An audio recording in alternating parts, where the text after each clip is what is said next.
If you've ever gotten the feeling that they're laughing at us, you're probably right. I've got a story for you today that will probably really make you feel that there are elements in the hierarchy of the church that are absolutely having a good chuckle at everyone who wonders what is going on in the church and what is going on with there being visibly, at least, two popes simultaneously. One active pope and one retired who insists on wearing the papal garb and still calling himself pope, even if he tagged on the emeritus title to it in the biggest act of papal novelty in the modern history of the church. Yes, I do sometimes think that the powers that be are indeed having a good laugh at our expense, and I have some evidence to that effect today because it is a brazen act of admission from someone who professes to be in the Vatican and claims that Benedict did not retire voluntarily. Take this story with a grain of salt, though, because if we've learned anything by now, it's not to extend too much trust to some of the more brazen types who say things like this. Our story comes from not an obscure Catholic figure who has been promoting the idea that Benedict is still the true pope for one variation of that hypothesis or another, but from a mainstream news outlet that isn't even Catholic. And that's why this caught my attention. It comes from the Express out of the UK. In a story by writer Clive Hammond, remember that name, a Vatican insider details how Benedict XVI did not wish to retire, but was pushed to do so by outside forces. Outside of the papacy, meaning. Now, before I go further, I'm going to say something here. Call it a disclaimer. Again, take the story with a grain of salt. It is not the unequivocal proof that is needed to prove the hypothesis that Benedict didn't really retire, or that it was involuntary, making the conclave that selected Francis invalid. At best, this is a piece to that puzzle. Take it with a grain of salt, given the nature of the people we are talking about here in the Vatican. Anyway, from that story at the Express, quote, the former pontiff retired in 2013, with Benedict citing his declining physical state and age as the main factor behind the unprecedented move. His decision paved the way for Cardinal Jorge Mario Bergoglio, who would be named Francis, to be selected as the new Vatican head, sparking optimism in some circles that a much-needed modernization program to revitalize the Catholic Church would be installed.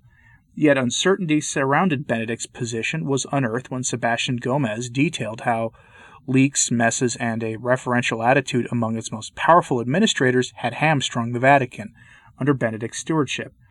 Mr. Gomez said, this internal mess in the end is what broke Benedict's back. Vatican author Linda Telford told Express that Benedict's incapacity to handle major issues at the top of the church, including McCarrick-type issues, had seen insiders feel a change at the top was needed. Insiders, remember that. She argued that as Benedict still remains in the upper echelons of the church, where he still resides inside the Vatican, he has managed to further his influence, despite leaving his post 8 years ago. End quote. Again, insiders feeling a change was needed. Fascinating. So first a note here. This information is clearly coming from a pro-Francis, pro-ultra-modernist perspective in the Vatican. I've never hid the fact that I'm not exactly the biggest fan of any of the popes from the council onward, and that I personally think that every single one of their papacies had rather serious issues that would have been brought to light in an era like ours with more ready access to information and the ability to communicate it to the public like we have now. That having been said, what we're talking about here is something else entirely. Note that they are placing the blame for all the stories from the church that we all know all too well about from the last 2 decades squarely on Benedict. McCarrick-type priests will say, as well as the massive data dump that happened when internal Vatican records were put on the internet. All are placed at his feet. Now certainly, the buck stops somewhere, but in essence, our problems today from the 1990s, if not earlier, on through today are being placed at his feet. Given what we know about the St. Gallen group, their influence, and all the mechanisms that they had their hands on throughout the modern history of the Vatican, and given what we know about the men Francis keeps by his side rather consistently, this is a pretty rich statement to be coming from these figures like Hammond and Telford here, to put it mildly. Again, we're talking about brazen bragging. But let's continue. Quote, when asked whether Benedict was pushed into his retirement, Miss Telford said, yes, he certainly was pushed. That he did not wish to go has been evident all through the reign of Francis, where Benedict has tried to control events from the background. Unfortunately, has been all too effective in his opposition to any much-needed change.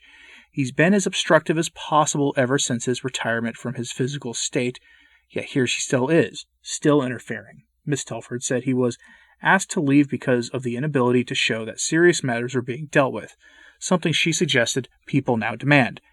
At the end of his retirement, the Pew Research Center's Forum on Religion and Public Life found that he was popular amongst most Catholic worshippers, but many were deeply unhappy of his handling of issues such as the McCarrick situation. End quote.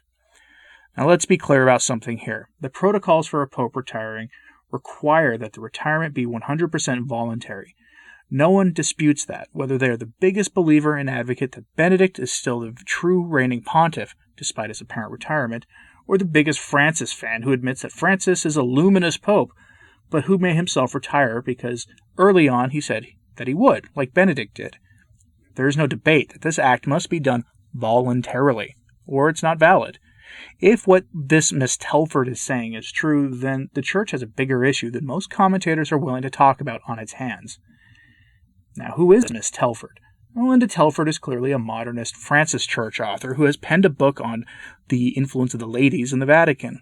It only took a couple of minutes of searching around the internet to find out that this isn't the first time she has spoken publicly about Benedict XVI in a less than positive way. In May of 2020, she spoke about Benedict being a thorn in the side of Francis. A quote from that piece reveals a consistent track record of her belief that Benedict is keeping Francis somehow from instituting his whole program of quote-unquote revitalization. This excerpt is from a story about some holy water comment that Francis made last spring that probably made all of our heads hit our desks or walls in frustration, but didn't rise to the level to be talked about widely by most of us who do this commentary thing. But he said some Francis-type statements about holy water nearly a year ago. Now remember that, for context. Quote, expert Linda Telford believes Pope Benedict and other Vatican hardliners, quote-unquote, won't like the fact that he, meaning Francis, made the passing comment amid concerns Benedict is making Francis's life a quote-unquote misery. Telford is also concerned that despite Francis's best efforts to quote-unquote reach out to new people to join the Church, he may be once again stuck due to an alleged row with Benedict. In many quarters, Francis is seen as one of the most innovative popes, but appears to be at odds with Benedict, the man he replaced at the top of the Catholic Church. End quote. Again, a track record of comments about Benedict being unfriendly with Francis for whatever reason. Now, remember that the author of this Express piece, Clive Hammond, is probably the Vatican beat writer for the Express. And he had a story from the beginning of the month that is worth bringing up here, which is also about Benedict. In that piece from February 8th, Hammond claims that Benedict is angry with Francis, and that traditionalists are scared of the modernizing Francis. The crux of why Benedict and trads are angry and scared of Francis, according to him, is because he hired a plainclothes undercover nun to be a fully participating member of the committee that elevates priests to become bishops, a curious practice in itself that used to be done mostly by the Pope personally, but is again another novelty of the post-conciliar Church of accompaniment and leveling. The author praises Francis's more innovative approach and uses the word modernizing again, a pattern for Hammond now, to describe what Francis is doing, and his aim to make the Church more welcoming for anyone who wants to join. Now, clearly, he has never heard how Francis says not to go out and work for conversions. I mean, I've detailed that here before. But then we get this money piece here, quote, yet by implementing this agenda, Francis has left traditionalists within the Church, such as former Pontiff Benedict, terrified as they fear the rich history of Catholicism could be ripped apart. Linda Telford, a religious historian, told Express.co.uk that moves to install the ladies in more powerful positions could split the Church. Benedict and Francis have routinely been at odds over their stance for the future of the Church. Benedict argues the traditions must be respected, while Francis wants to ensure more people can be welcomed. End quote. Continuing, this wedge between Benedict and Francis has grown bigger over recent years, Miss Telford says, as the ex-pope attempts to exert his authority despite retiring from the post in 2013.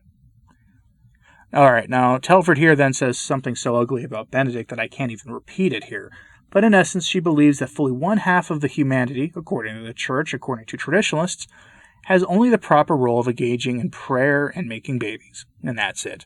And statements like that are distortions of what Catholics believe, and to see it stated by a Vatican so-called expert is truly revealing. Which brings us back to the original statement, that Benedict retired involuntarily. The expert in question is someone with an axe to grind against Benedict, but also with Francis, because clearly they believe that Francis should be doing more to level the church, to bring about secular standards for everything into the hallowed halls of the church. And if anything, these words are meant to challenge Francis to move forward despite whatever influence Benedict is perceived to have.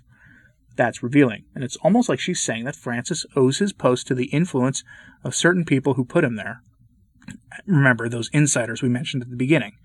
At the very least, she's said too much, because if she is truly a Vatican insider, and all indications are that she is, that she has the kinds of connections that make her work possible, then what we have here is someone who said the quiet part out loud, who admitted to something that they should never have admitted to, because in so doing, they've given those of us with real questions about the state of things in the Church more information about exactly what went down in Rome in late 2012 and early 2013, and that may prove to be priceless as we move forward.